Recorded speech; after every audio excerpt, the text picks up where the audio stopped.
Alright guys, this is just going to be a real quick one about repairing Lexan bodies.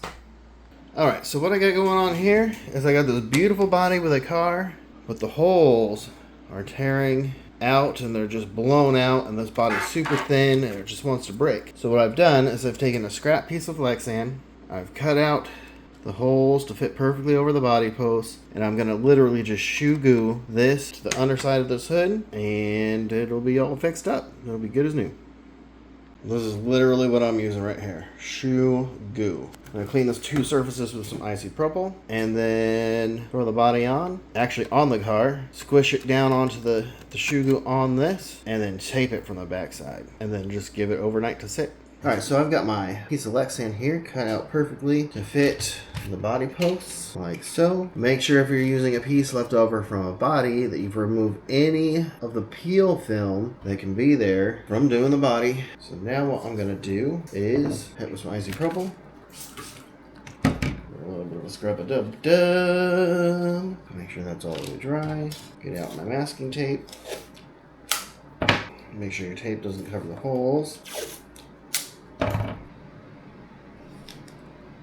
Alright, we're going to get this positioned on the car and get the body wiped down. It's probably a good idea to actually drill out the ends of any cracks in the body, but since this is a body that came with a used car, it's in great shape, but it needs a lot of work. I think I'm just not going to trip out too bad on it.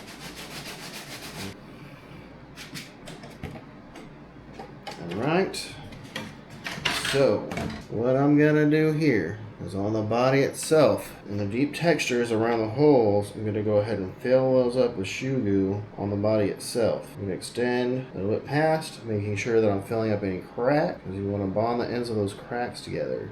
Alright, I'm going to go ahead and do a loop around this, and a loop around here. I'm going to do a little X. I'm really just getting crazy and creative with it. I'm going to do a little square. And then on this one, I'm gonna do a whole bunch all the way around there. Do a zigzag. Well, I'm just making sure there's enough shoe goo. Alright. Alright. There should be enough shoe goo. So really I'm gonna stick it on, then lift it up, and then tape it. Oop. Oop.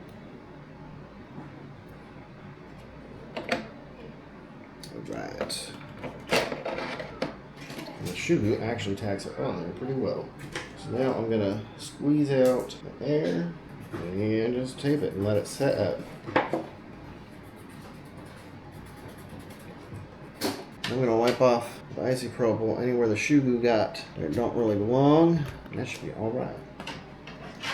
It might even be good to put it around the car. I don't know.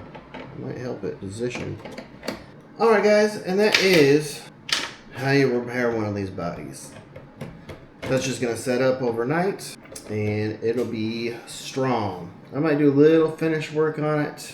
After it's set up, I may or may not cut out new pieces to go over the top, but I think it's fine. These bodies get destroyed anyways. Alright, thanks for tuning into my video about repairing Lexan bodies for your RC cars. Remember to hit that like, hit that subscribe, hit that notifications bell so you guys are made aware of new videos. I'm actually doing this repair so that I can run these cars in the next comparison series. Right now I'm about to finish up the comparison series for the TT-02, and in the next series I'm going to be comparing this TA08 Pro to the TT-02 Type SRX, and then comparing these two cars also to the Team Associated TC8. I'll be loading them with similar electronics across the board and running them all on the same tires. They'll be all set up very similarly so that there's an actual fair comparison between the cars. Alright guys, have a good weekend. Peace.